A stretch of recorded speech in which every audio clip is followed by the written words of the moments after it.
Hello दोस्तों, तो स्वागत है आपका हमारे यूट्यूब चैनल पर और आप देख रहे हैं एग्रो नमस्कार। तो कल की क्लासेस में हमने पढ़ा था जो सब्जियों का जो क्लासिफिकेशन है और उनका जो इम्पोर्टेंट फैक्ट्स है उनके बारे में पढ़ा था। तो आज की क्लास में हम जो पढ़ेंगे हम प्रकाश अवधि फोटो पेरियोडिज्म के आधार पर वर्गीकरण। तो हम ये पढ़ेंगे, आज का हमारा टॉपिक रहेगा। तो अब देखिए बच्चों, जो दीर्घ दिवस प्रभावी लॉन्ग डे प्लांट, जो प्रकाश की अवधि पे हम 3 प्रकार से वर्गीकरण करते हैं तो पौधों का।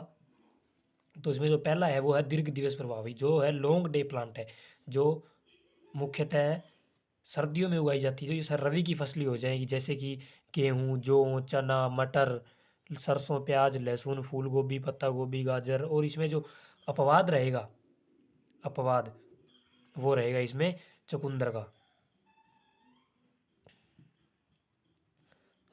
क्योंकि ये एक खरीफ की फसल है और ये रवि में उगाई जाती है। तो ये दीर्घ दिवस प्रभावी पौधे में आ जाएगा।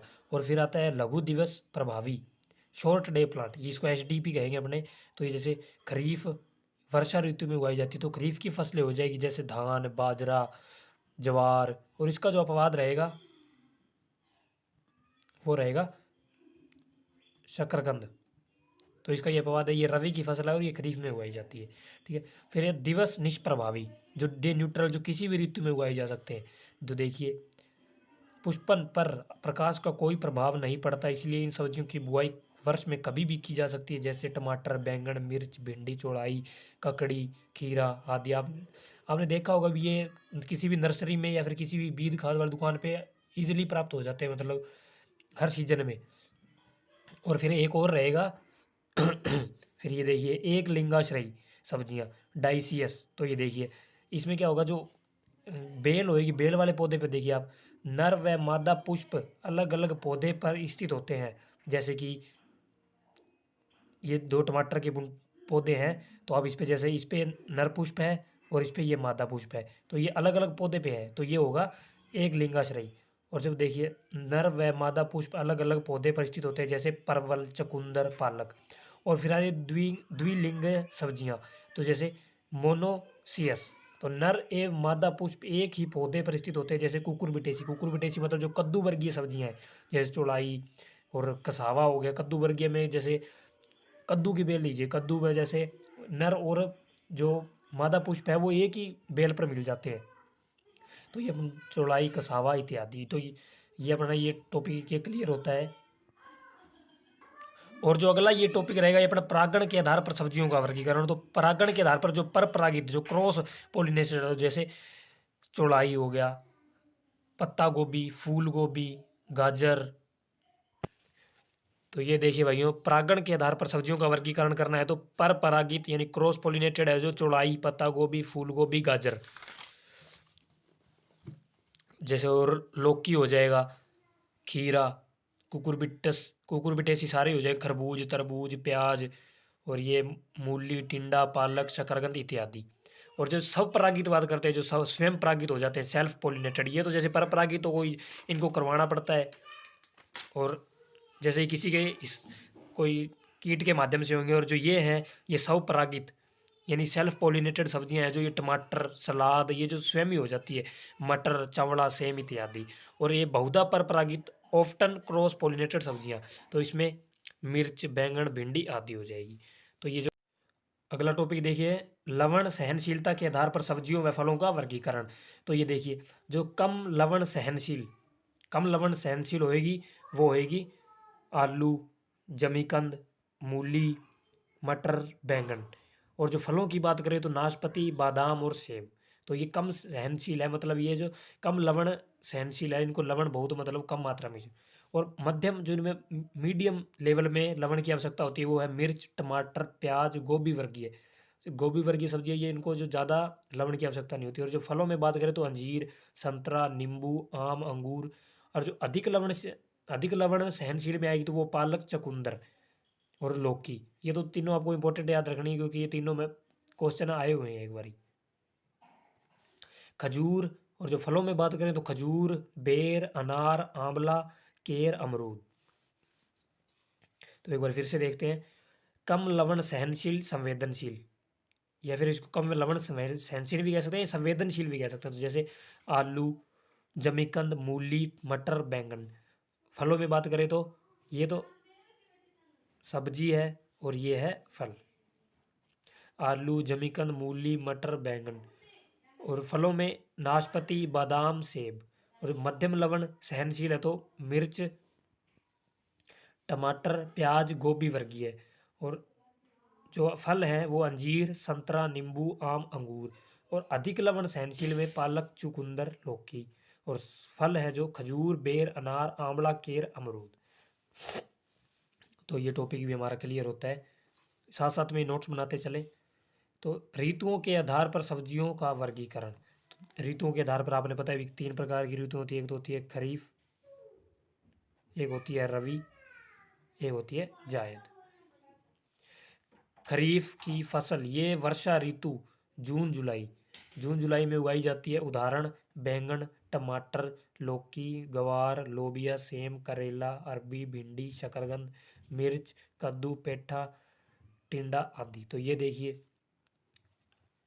ये जो खरीफ की ये गर्मियों में उगाई जाती है, जैसे जून जुलाई में अधिक गर्मी पड़ती है, तो ये वर्षा ऋतु भी कह सकते हैं या फिर इसको ग्रीष्म ऋतु भी कह सकते हैं। तो जून जुलाई में उगाई जाती है। उदाहरण बैंगन, टमाटर, लौकी, गवार, लोबिया, सेम, करेला, अरबी, भिंडी, शकरकंद, मिर्च, कद्दू, पेठा, टिंडा आदि।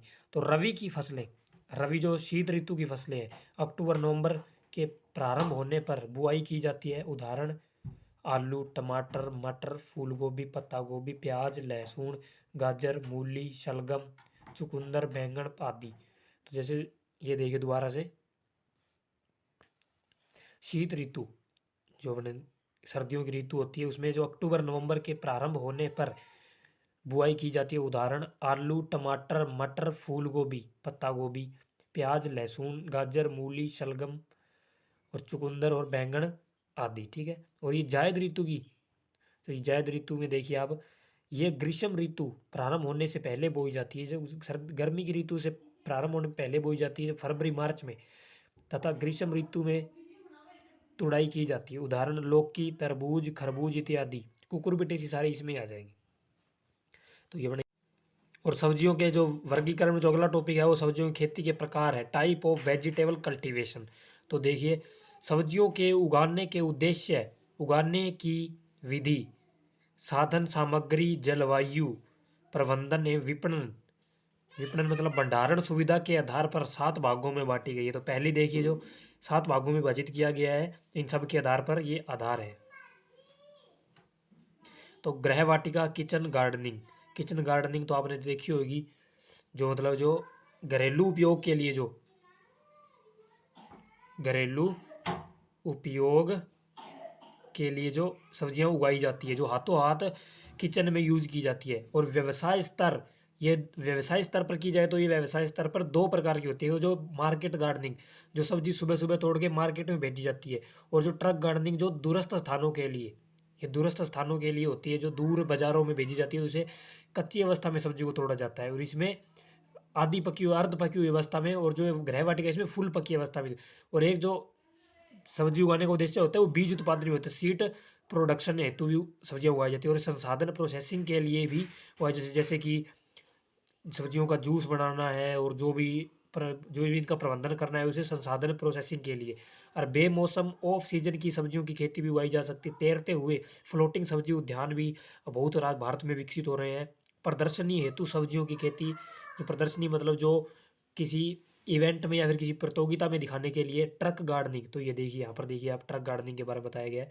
ट्रक गार्डनिंग सब्जी उत्पादन की विस्तृत एक्सटेंसिव विधि है। तो ये एक्सटेंसिव मतलब जो न्यू विधि भी कह सकते हैं इसे। जबकि मार्केट गार्डन सब्जी उत्पादन की गहन इंटेंसिव विधि है। तो ये आपको याद रखना चाहिए, जो ट्रक गार्डनिंग है वो विस्तृत एक्सटेंसिव विधि है, और जो मार्केट गार्डनिंग है ये है इंटेंसिव विधि है, जो गहन विधि भी कह सकते हैं इसको। तो ये एक टॉपिक और हमारा क्लियर है। तो आगे देखिए, तो और अगला टॉपिक है जो सब्जियों के पौधों में होने वाले प्रमुख दैहिक विकार व कारक। जो भी किसी बोरोन के कारण, किसी पोषक तत्व के कारण जो पौधे में जो दैहिक विकार हो रहे हैं, जो रोग हो रहे हैं, तो उन्हें जो हम उनके बारे में हम चर्चा करेंगे। तो पहले जो यहाँ पर जो सब्जी का नाम आएगा, जिस सब्जी में हो रहे हैं, और जो दैहिक विकार, जो फिजियोलॉजिकल डिसऑर्डर है, जो भी मतलब कि कौन सा जो भी का है, और जो भी रोग है, और जो कारक है, जो कारण है, जो किसके कारण हो रहे हैं, तो उनके बारे में। तो पहला है जो टमाटर, तो टमाटर में तो बहुत सारे देखते हैं, तो पहला देखते हैं टमाटर में। तो जो टमाटर में जो मेन होगा, जो होगा फलों का फटना, फ्रूट क्रैकिंग। तो ये जो एक इम्पोर्टेंट है, क्योंकि जो इसमें किसी पोषक तत्व के कारण जो फलों का फटना फट जाता है, जो टमाटर में फलों का फटना फ्रूट क्रैकिंग कहलाता है। ये फ्रूट क्रैकिंग कहते हैं उसे। तो कारण जो किसकी कारण के होता है, बोरोन की कमी के कारण होता है। ये किसकी कमी, बोरोन की कमी। ओके। और जो दूसरा देखते हैं, दूसरा टमाटर में ही है, तो इसको कहते हैं ब्लॉसम एंड रोट, BER, ये शॉर्ट फॉर्म है इसकी। और इसको जो कहेंगे ब्लॉसम एंड रोट।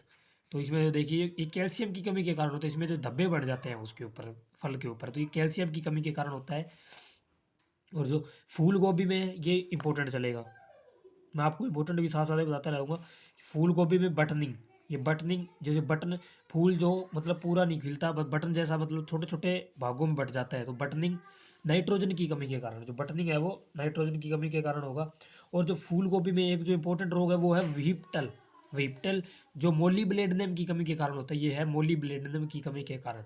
और जो फूल गोभी में भूरा संडान या भूरा सड़न रोग भी कह सकते हैं, ब्राउनिंग भी कह सकते हैं, ये बोरोन की कमी के कारण होता है, भूरा बोरोन। तो भूरा सड़न रोग या फिर भूरा संडांध, ये ब्राउनिंग बोरोन की कमी के कारण हो। और फूल गोभी में जो खोखला तना, होलोस्टेम भी कह सकते हैं, ये जो मूंगफली में भी हो सकता है। और जो इसके अंदर जो मूंगफली फूल गोभी में खोखला तना होता है, होलोस्टेम, उसको अधिक नाइट्रोजन के कारण होता है।